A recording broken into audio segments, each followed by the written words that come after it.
Hello students, welcome to प्रथम classes. कैसे हैं आप? आशा है सब मस्त होंगे। आज हम पढ़ेंगे क्लास 10th मैथ। आपका अनसोल्ड चल रहा है राजीव प्रकाशन का 2023 सेट नंबर 5 पढ़ेंगे। 2022 का सेट है, पेपर सेट है 822 AZ। इस सेट के हम 6 क्वेश्चन कर चुके हैं। आज हम क्वेश्चन नंबर 7 से स्टार्ट करेंगे। ठीक है, देखिए क्वेश्चन नंबर 7 पे कैप भाग बोल रहा है। क्या पॉइंट, दो संख्याओं के वर्गों का अंतर 180 है। छोटी संख्या का वर्ग बड़ी संख्या का 8 गुना है, तो दोनों संख्याएं ज्ञात कीजिए। तो हमें क्या करना है, तो हम लिखेंगे, यहां लिखिए माना बड़ी संख्या, माना बड़ी संख्या आप मान लेंगे x। बड़ी संख्या क्या मान लिया आपने? x। और तथा छोटी संख्या हमने मान ली y। छोटी संख्या क्या मान ली? छोटी संख्या हमने मान ली y। बड़ी संख्या x, छोटी संख्या y। अब ये कह रहा दो संख्याओं के वर्गों का अंतर 180 है। क्या है? वर्गों का अंतर। तो आप पहली शर्त लगाएंगे, देखिए फर्स्ट शर्त, पहली कंडीशन। पहली शर्त में क्या है? वर्गों का अंतर क्या है भाई? वर्गों का अंतर, वर्गों का अंतर कितना होगा? 180। ठीक है, अब आप बहुत ध्यान से देखेंगे, वो कह रहा बड़ी संख्या, उन दो संख्याओं के वर्गों का अंतर 180 है। तो बड़ी संख्या का वर्ग, बड़ी संख्या का वर्ग माइनस छोटी संख्या का वर्ग, बड़ी संख्या का वर्ग माइनस छोटी संख्या का वर्ग बराबर किसके हैं? 180 के हैं। बड़ी संख्या है x, तो x का वर्ग माइनस y का वर्ग। छोटी संख्या क्या है? y, तो x का वर्ग माइनस y का वर्ग बराबर 180। ये आपकी इक्वेशन नंबर फर्स्ट होगी, समीकरण नंबर फर्स्ट। अब हमें क्या करना है, ये हमारी पहली कंडीशन खत्म। अब बोल रहा है दूसरी शर्त में छोटी संख्या का वर्ग बड़ी संख्या का 8 गुना है। तो देखिए सेकंड शर्त,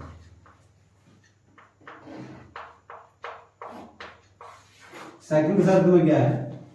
छोटी संख्या का वर्ग, छोटी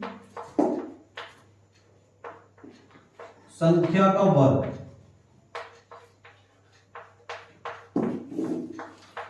8 गुना बड़ी संख्या। छोटी संख्या का वर्ग 8 गुना बड़ी संख्या।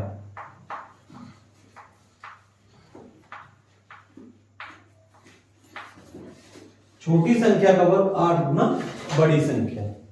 तो छोटी संख्या क्या है हमारे पास में? देखिए छोटी संख्या मतलब y का वर्ग, y का वर्ग, और 8 गुना बड़ी संख्या क्या है? x है। तो y² बराबर 8x। ये होगी समीकरण सेकंड। ठीक है, चलिए ये फर्स्ट होगी, ये सेकंड होगी। अब मुझे y² का मान उठा करके समीकरण नंबर फर्स्ट में रखना है। देखिए अब ये हो गया y² बराबर 8x। y² का मान कहां लगा दूं? समीकरण नंबर फर्स्ट में रखिए। तो रखेंगे y² का मान समीकरण फर्स्ट में रखने पर, y² का मान समीकरण फर्स्ट में रखने पर रखिए। समीकरण फर्स्ट आपकी ये वाली समीकरण फर्स्ट, ठीक है। तो रखेंगे x², y² का मान है जी 8x, तो x² माइनस 8x और बराबर 180। ठीक है, चलिए अब आप 180 को उठाकर इधर ले लेंगे, तो x² माइनस के 8x माइनस के 180 इज इक्वल टू हो गया 0। अब देखिए 180, यहाँ x² का गुणांक क्या है? 1, तो 180 कम 180, 180 के ऐसे टुकड़े जिसका योगफल या अंतर हमें क्या मिले?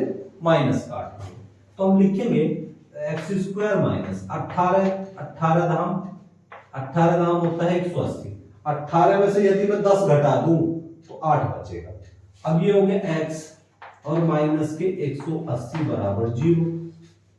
तो x² माइनस इधर से हम क्या करेंगे, x के अंदर मल्टीप्लाई करेंगे, 18x माइनस के 10x, 18x माइनस 10x और माइनस के 180 बराबर 0। ठीक है, चलिए अब मुझे क्या करना है, ये हो गया एक्स स्क्वायर माइनस, माइनस के अंदर मल्टीप्लाई करेंगे, माइनस के अंदर मल्टीप्लाई करेंगे माइनस के 18x, एक्स स्क्वायर माइनस के 18x प्लस के 10x और माइनस 180 बराबर हो गया जी 0। यहां से यहां तक आप x कॉमन ले सकते हैं क्योंकि x की 2 घात है, यहां x की 1 घात। चलिए एक x बाहर निकाल दें हमने, चलिए यहां से x बाहर निकाल लूंगा तो x की 2 घात है, x की 1 घात है, तो x माइनस 18, यहां से प्लस का 10 बाहर निकाल देंगे तो कितना बचेगा, x minus 18 is equal to 0। तो x माइनस 18 ये रहा, x माइनस 18 ये रहा, तो x माइनस 18 में इसमें से कॉमन ले लूंगा, x माइनस 18, अब कितना बचा, x plus 10 is equal to 0। अब इसको 0 के बराबर रखिए आप दोनों को, यदि x माइनस 18 बराबर 0 तो x बराबर हो गया जी 18, x बराबर माइनस का 18 इधर जाकर कैसा हो गया, प्लस का। और यदि, अब इसको रखिए, यदि x प्लस 10 बराबर 0 तो ये 10 इधर जाके हो जाएगा माइनस का 10 इधर जाके कैसा हो जाएगा, माइनस। लेकिन इसको हम छोड़ देंगे, ये माइनस का है, ऋणात्मक मान है, ऋणात्मक मान को हम छोड़ देंगे। अच्छा, तो x का मान क्या हो गया हमारे पास में, 18 हो गया। चलिए अब देखिए, अब वो बोल रहा है क्या, छोटी संख्या का वर्ग, भाई एक मान हमारा मतलब बड़ी संख्या निकल गई तो हमें छोटी संख्या और निकालनी है। तो अब आप क्या करेंगे, x का मान समीकरण सेकंड में रख दीजिए, रखिए x का मान समीकरण सेकंड में रखने पर, समीकरण सेकंड में रखने पर, समीकरण सेकंड में रखने पर, समीकरण सेकंड है जी आपके पास में ये, तो y स्क्वायर बराबर 8x, 8 गुना 18, तो y स्क्वायर बराबर 18 अट्ठे कितना हो गया, 18 हो गया भाई, 8 अट्ठे 64 और 8 एकम 8, 8 से कितना हो गया 14, 144, 144। तो y स्क्वायर बराबर 144 को मैं लिख सकता हूं 12 का वर्ग, इंप्लाइज दैट, तो y बराबर प्लस माइनस 12, y बराबर प्लस माइनस 12, तो y के जो मान हो गए वो एक तो हो गया प्लस 12 और y का मान एक हो गया माइनस 12। तो हम माइनस मान को छोड़ देंगे, ऋणात्मक मान को हम छोड़ देंगे। तो अब हमारे पास में बड़ी संख्या क्या है भाई, बड़ी संख्या है x, x बराबर क्या है 18 और छोटी संख्या y बराबर होगी 12। तो लिखिए, यहां लिखिए बड़ी संख्या क्या है, बड़ी संख्या, बड़ी संख्या x बराबर 18, ठीक है। और छोटी संख्या क्या है भाई, छोटी संख्या, छोटी संख्या y बराबर कितना हो गया 12, तो ये आपकी संख्या होगी 18 और 12, ठीक है।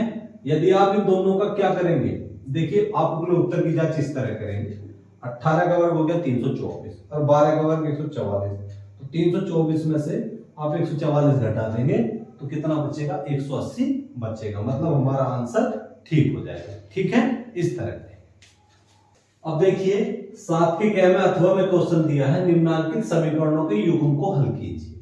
ये आपके पास में दो रेखिक समीकरण दी हुई है। अब देखिए इन रेखिक समीकरण को हम किस तरह से हल करेंगे। सबसे पहले आप 3x प्लस वाई और 3x minus Y, 3x plus Y 3x minus Y, आप इनको थोड़ा छोटा कर लेंगे। छोटा करने के लिए आप क्या करेंगे, मान लीजिए, माना 3x प्लस वाई, इसको आप a मान लेंगे, क्या मान लेंगे a, और 3x minus Y, 3x minus Y को आप b मान लेंगे, ठीक है। a और b का नाम हमने इसको दे दिया, तो ये अब आप इसको रखेंगे 2/a, 2/a, ठीक है, 2/a और प्लस 1/b, 1 अपॉन बी बराबर किसके 1 के। इसको आप समीकरण नंबर फर्स्ट मान लेंगे। क्या ले ली, इक्वेशन नंबर फर्स्ट। अब इसको रखेंगे आप, यहां रखेंगे 1 अपॉन ए, 1 अपॉन ए माइनस का 2 अपॉन बी, माइनस का 2 अपॉन बी और माइनस का हो गया 3/4, माइनस का 3/4। ये इक्वेशन होगी आपकी सबकी। अब हमें करना क्या है, देखिए ये 2/a है, ये 1 अपॉन ए है, ये 1 अपॉन बी है, ये माइनस 2 अपॉन बी है। तो मुझे क्या करना है, समीकरण फर्स्ट में अगर मैं 2 से गुणा कर दूं तो ये 2/b हो जाएगा, मतलब b का 1/b का गुणांक क्या हो जाएगा, 2 हो जाएगा। तो समीकरण फर्स्ट में मैं 2 से गुणा कर रहा हूं, क्या कर रहा हूं, 2 से गुणा करिए। तो यहां लिखेंगे समीकरण फर्स्ट में, समीकरण फर्स्ट में 2 से गुणा करने पर, 2 से गुणा करने पर करिए भाई, 2 से गुणा करते हैं। देखिए इसमें 2 से गुणा करता हूं, ये कितना होगा, 2 दूनी 4, 4/a और प्लस 2/b और बराबर किसके, ये हो गया जी 2। ये होगी इक्वेशन थर्ड। अब जो हमारा संबंध है, अब हम किस किस समीकरण को सोल्व करेंगे, सेकंड और थर्ड को सोल्व करेंगे, सेकंड और थर्ड को। तो क्या करेंगे, देखिए ये माइनस का 2/b है, ये प्लस का 2/b है, एक चिन्ह माइनस का है, एक चिन्ह प्लस का है। तो क्या करते हैं, चिन्ह जब एक दूसरे के विपरीत हो तो दोनों को जोड़ देते हैं। तो लिखेंगे समीकरण सेकंड, समीकरण सेकंड एंड थर्ड को, समीकरण सेकंड एंड थर्ड को जोड़ने पर, जोड़ने पर, जोड़िए भाई, कैसे जोड़ेंगे, देखिए लेफ्ट हैंड साइड में लेफ्ट हैंड साइड जोड़ेंगे, राइट हैंड साइड में राइट हैंड साइड जोड़ेंगे। तो 1/a और माइनस के 2/b और 4 अपॉन a और प्लस का 2 upon b is equal to किसके, माइनस के 3/4 और प्लस के 2। ठीक है, चलिए माइनस के 2 अपॉन बी से प्लस का 2 अपॉन बी कैंसिल हो गया। तो क्या बचा, अब हमारे पास में बचा 1 अपॉन ए। देखिए इसको थोड़ा, ये हो गया 1 अपॉन ए और प्लस 4 अपॉन ए, प्लस का 4 अपॉन ए बराबर, देखिए यहां क्या करूंगा, 4 एलसीएम ले लूंगा मैं, 4 एलसीएम हो जाएगा 4। अब ये हो गया माइनस के 3 और ये हो जाएगा 4 दूनी 8। तो अब इनमें ए एलसीएम हो गए हैं, ए, क्योंकि दोनों 1 अपॉन ए प्लस 4 अपॉन ए, दोनों का एलसीएम क्या है, दोनों का मतलब 1 अपॉन में ए है तो एलसीएम हो जाएगा ए। तो 1 प्लस 4 इज इक्वल टू 5 में से 3 घटा दिया, कितना हो गया, सॉरी 8 में से 3 घटा दिया तो कितना बचा 5, तो 5/4। ठीक है, तो 4 और 1 कितना हो गया 5, तो 5/a और ये कितना हो गया 5/4, 5 से 5 कैंसिल हो गया। तो 1 upon a is equal to 1 upon 4, 4 की इधर मल्टीप्लाई करो, 1 की इधर करो, तो 4 इज इक्वल टू a। 4 का a बराबर कितना हो गया 4, या इंप्लाइज दैट a बराबर हो गया जी 4। अब a का मान क्या है, यहां से देखिए a का मान है 3x प्लस वाई बराबर 4। a का मान है 3x plus Y, 3x plus Y बराबर ये हो गया जी 4। इसको आप इक्वेशन नंबर मान लेंगे फोर्थ, इक्वेशन आपने मान ली है फोर्थ। ठीक है, चलिए अब हमें क्या करना है, a का मान समीकरण फर्स्ट सेकंड थर्ड किसी में भी रख सकते हैं। चलिए a का मान रखिए, a का मान इजी सी इक्वेशन कौन सी है, चलिए मैं थर्ड में रख रहा हूं, a का मान समीकरण थर्ड में रखने पर, क्योंकि a का मान रखूंगा 4 तो 4 से 4 कट जाएगा 1 हो जाएगा। a का मान समीकरण थर्ड में रखने पर, समीकरण थर्ड में रखने पर, a का मान समीकरण थर्ड में रखने पर, तो समीकरण थर्ड है वही ये 4 अपॉन a, रखिए 4 अपॉन a मतलब 4/4 plus 2/b is equal to 1। 4 से 4 कट गए, ये हो गया 1 प्लस 2 अपॉन b बराबर 1, ठीक है, बराबर सॉरी 2 है, बराबर किसके हैं, 2 के हैं। ये वाला 1 उठाकर इधर ले जाइए, तो 2/b बराबर 2 में से 1 घटा दिया, कितना हो जाएगा, 2 - 1 बराबर किसके, 1 के हो जाएगा, ठीक है। तो 2/b बराबर किसके, 1 के। इस वाले b को उठाकर इधर ले जाओ, तो 2 बराबर b, तो इंप्लाइज दैट, तो b बराबर हो गया जी 2, b का मान कितना हो गया 2। अब b क्या है, 3x - y, b है आपके पास में 3x - y बराबर 3x - y बराबर 2। ये होगी इक्वेशन 5। कौन सी इक्वेशन होगी, 5th होगी। अब मुझे क्या करना है, अब हमारा जो संबंध है वो हमारा रिलेशन हो जाएगा इक्वेशन 4th और इक्वेशन 5th में, ठीक है। तो समीकरण 3rd और 4th को, सॉरी 4th और 5th को हम क्या करेंगे, जोड़ लेंगे, क्योंकि y का गुणांक यहाँ प्लस में है, y का गुणांक 1, यहाँ क्या है 1 प्लस में है, यहाँ भी y कैसा है, माइनस का है। तो हम जोड़ेंगे समीकरण, जोड़िए 4th एंड 5th को जोड़ने पर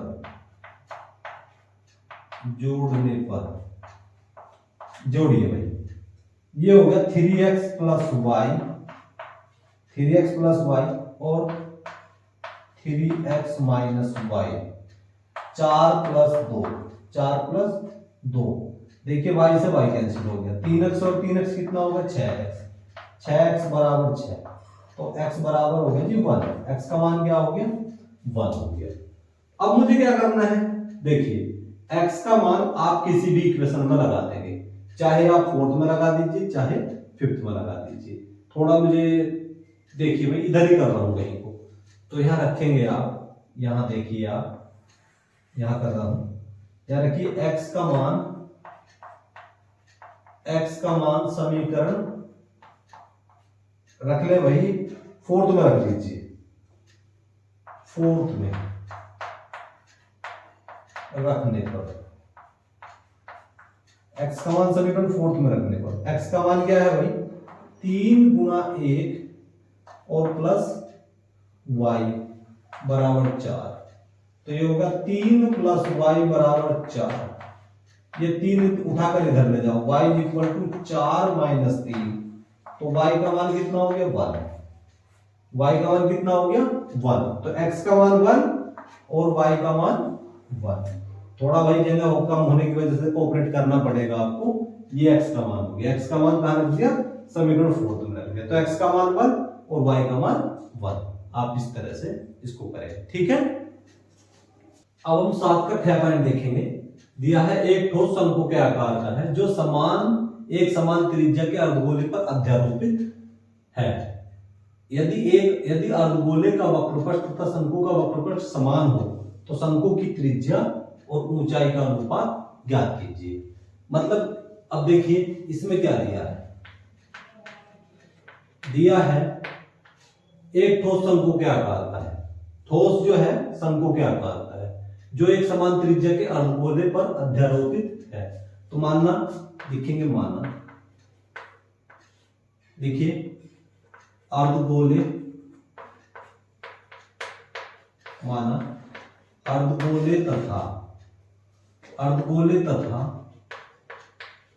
शंकु की त्रिज्या r है। भाई दोनों की एक समान त्रिज्या है, अर्धगोले और शंकु की त्रिज्या r है,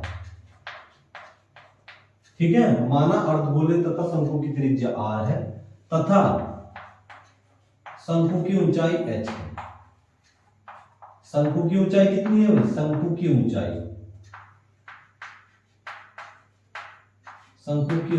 h है। चलिए ठीक है, इतना काम हो गया। अब इसके बाद वो कह रहा है यदि अर्धगोले का वक्रपृष्ठ तथा शंकु का वक्रपृष्ठ समान हो, मतलब अर्धगोले का वक्रपृष्ठ बराबर है शंकु के वक्रपृष्ठ के, तो देखिए प्रश्नानुसार लिखिए अर्धगोले का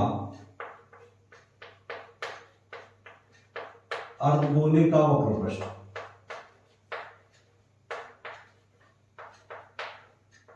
अर्धगोले का वक्रपृष्ठ बराबर शंकु का वक्रपृष्ठ, शंकु का वक्रपृष्ठ। अब बताइए अर्धगोले का वक्रपृष्ठ क्या होता है? अर्धगोले का वक्रपृष्ठ होता है 2 पाई आर स्क्वायर। अब शंकु का वक्रपृष्ठ हो गया पाई आर एल, पाई आर एल। देखिए एक घात से एक घात कैंसिल हो गया, ठीक है। अब देखिए पाई से पाई कैंसिल हो गया, तो ये हो गया जी 2r, कितना बचा 2r, 2r बराबर l। अब l क्या होता है? l होता है, आपने पढ़ा होगा, l होती है शंकु की तिर्यक ऊंचाई। ये एक शंकु है आपके पास में, ठीक है, ये आपके पास में एक शंकु बना दिया, ये शंकु की त्रिज्या होगी, ये ऊंचाई h होगी, ऊर्ध्वाधर ऊंचाई h, और ये तिर्यक ऊंचाई l होगी, ठीक है, तिर्यक ऊंचाई l। तो l स्क्वायर बराबर, तिर्यक ऊंचाई l स्क्वायर बराबर r square plus h square, मतलब तिर्यक ऊंचाई l का स्क्वायर बराबर त्रिज्या का स्क्वायर और ऊर्ध्वाधर ऊंचाई h का स्क्वायर, इनके बीच में एक संबंध होता है। अगर तो l स्क्वायर बराबर r square plus h square होता है, ठीक है। तो अब हमें क्या करना है? अब हमें निकालना है, l के स्थान पे हम वैल्यू लगा देंगे, l के स्थान पे हम क्या वैल्यू लगा देंगे? हमें देखिए ये इसका वर्ग कर दीजिए आप, दोनों पक्षों का वर्ग करने पर, दोनों पक्षों का वर्ग करने पर, वर्ग करने पर, चलिए वर्ग करते हैं। तो ये कितना हो गया? 2 का वर्ग कितना हो गया? 2r स्क्वायर, 2r का स्क्वायर, और ये हो गया l स्क्वायर, ये कितना हो गया? 4r स्क्वायर, ये हो गया जी l स्क्वायर। l स्क्वायर का मान है r square plus h square, तो 4r स्क्वायर, और ये हो गया r square plus h square, r square plus h square. आप इस r स्क्वायर को उठाकर इधर ले जाइए, इधर जाकर ये कैसा हो जाएगा? माइनस का, तो 4r square minus r square, ये हो गया h स्क्वायर, तो ये हो गया 3r स्क्वायर, 3r स्क्वायर बराबर किसके? h स्क्वायर के। तो हमें निकालना क्या है?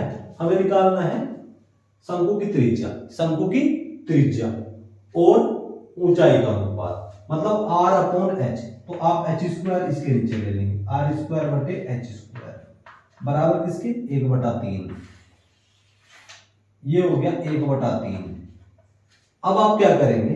ये हो गया सॉरी, इसको आप इस तरह से लिखेंगे, r बटे h का स्क्वायर, r बटे h का स्क्वायर, क्योंकि दोनों का स्क्वायर है, और आप इसको भी स्क्वायर कर देंगे, 1/√3 का स्क्वायर आप करेंगे तो 1/3 आ जाएगा, मतलब 1/3 को आप 1/√3 का स्क्वायर लिख सकते हैं। अब आप इसका वर्गमूल ले लेंगे, क्या लेंगे? वर्गमूल लेने पर, वर्गमूल लेने पर,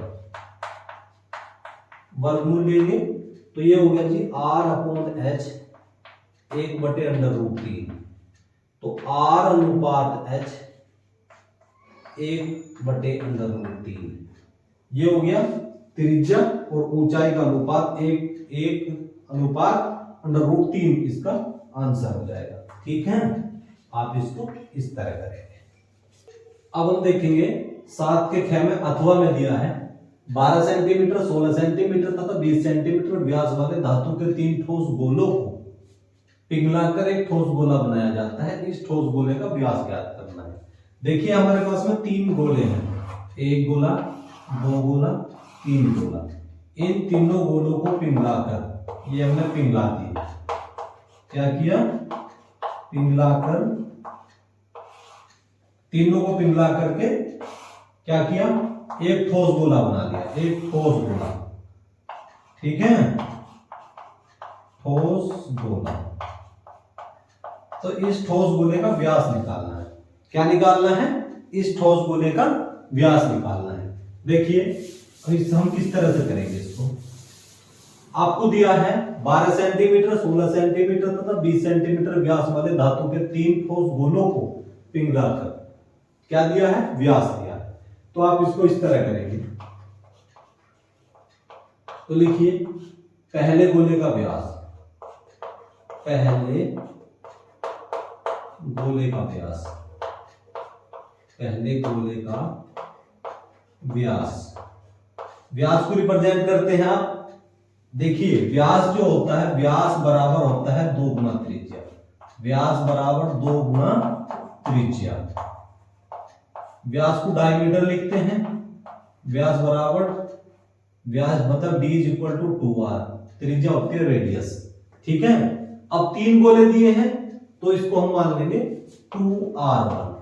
2r1 बराबर कितना, 12 सेंटीमीटर।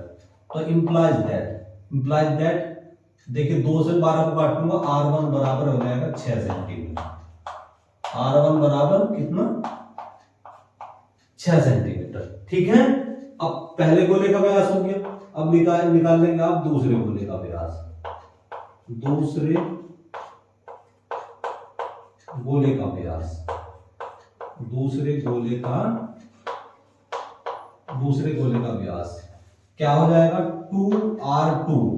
2r2 बराबर किसके, 16। तो इंप्लाइज दैट r2 बराबर किसके, 8 सेंटीमीटर हो गया। r2 बराबर 8 सेंटीमीटर। ठीक है, अब देखेंगे तीसरे गोले का व्यास। तीसरे गोले का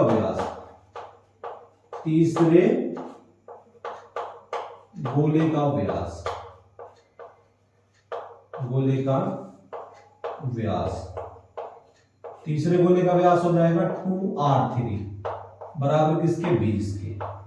तो इंप्लाइज दैट ये हो गया r3 बराबर किसके, 10 सेंटीमीटर। r3 बराबर हो गया 10 सेंटीमीटर। ठीक है, अब मुझे करना क्या है, अब देखिए तीनों गोलों को पिघलाकर एक नया ठोस गोला बनाया जाता है। तो यहां लिखेंगे तीनों गोलों को पिघलाकर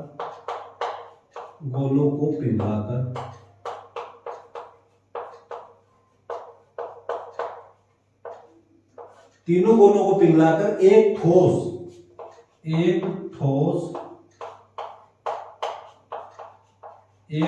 नया गोला बनाया जाता है। एक ठोस नया गोला बनाया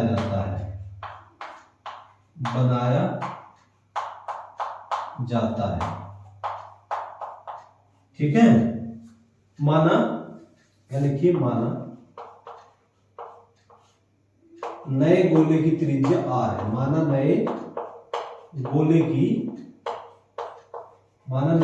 की त्रिज्या क्या है भाई, माना नए गोले की त्रिज्या r है। ठीक है, नए गोले की त्रिज्या r है। तो तीनों गोलों को पिघलाकर एक नया ठोस गोला बनाया जाता है। तो यहां लिखेंगे आप नए गोले का आयतन, नए गोले का आयतन, नए गोले का आयतन, नए गोले का आयतन बराबर क्या है, यहां लिखिए पहले गोले का आयतन, पहले गोले का आयतन प्लस दूसरे गोले का आयतन, दूसरे गोले का आयतन, दूसरे गोले का आयतन प्लस तीसरे गोले का आयतन, प्लस तीसरे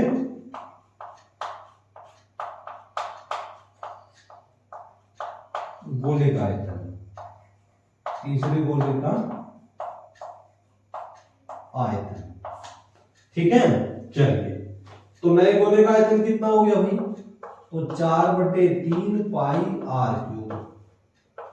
अब पहले गोले का आयतन कितना है, त्रिज्या है r1, 4/3 पाई r1³। ये हो गया 4/3 पाई r2³, 4/3 पाई r3³। ठीक है, चलिए यहां से 4/3 पाई ये रहा, 4/3 पाई r3, 4/3 पाई यहां से बाहर निकाल देंगे आप, तो कितना बचा, r1 की घात 3, r2 की घात 3 r3 की घात 3। 4/3 पाई से 4/3 पाई कैंसिल हो गया, तो क्या बचा भाई r3 बराबर r1 का मान कितना है 6, क्या है 6, तो 6 की घात 3। r2 का मान है 8, तो 8 की घात 3। r3 का मान कितना है 10, तो 10 की घात 3। तो r3 बराबर 6 × 36 छिक्का 216, 8 × 64 × 512 और 10 की घात 3 हो गया 1000। कितना हो गया 1000। चलिए, और r3 बराबर r की घात 3 बराबर इन जोड़ूंगा, इन सबको जोड़ूंगा 2 और 6, ये हो गया 8 हो गया। अब ये कितना हो गया 2, अब ये हो गया 10, 5 15 और 2 17, 1728। 1728, अब 1728 कितना है, 1728 को मैं लिखूंगा 12 की घात 3, 12 की घात 3। अब मुझे इसका घनमूल लेना है, क्या लेंगे घनमूल लेने पर, घनमूल लेने पर, चलिए घनमूल लेने पर, घनमूल लेने पे क्या करेंगे, दोनों तरफ की घात खत्म हो जाएगी, 3 3 घात खत्म हो जाएगी। तो अब क्या करेंगे, r बराबर किसके, r बराबर 3, r बराबर 12, त्रिज्या r बराबर होगी 12 सेंटीमीटर, तो त्रिज्या r बराबर होगी 12 सेंटीमीटर। ठीक है, त्रिज्या r बराबर 12 सेंटीमीटर। लेकिन हमें क्या निकालना है, हमें निकालना है पिघला अगर एक ठोस गोला बनाया जाता है, इस ठोस गोले का व्यास।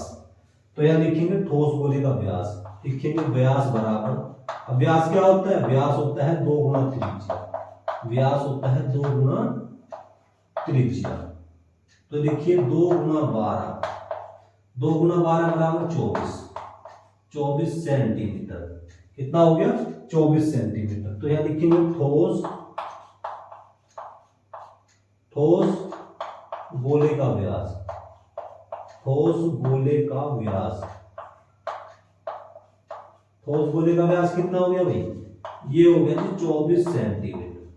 ठोस गोले का व्यास हो गया 24 सेंटीमीटर, ये इसका आंसर हो जाएगा। तो आज हमारा सेट नंबर 5 पूरा कंप्लीट हो गया।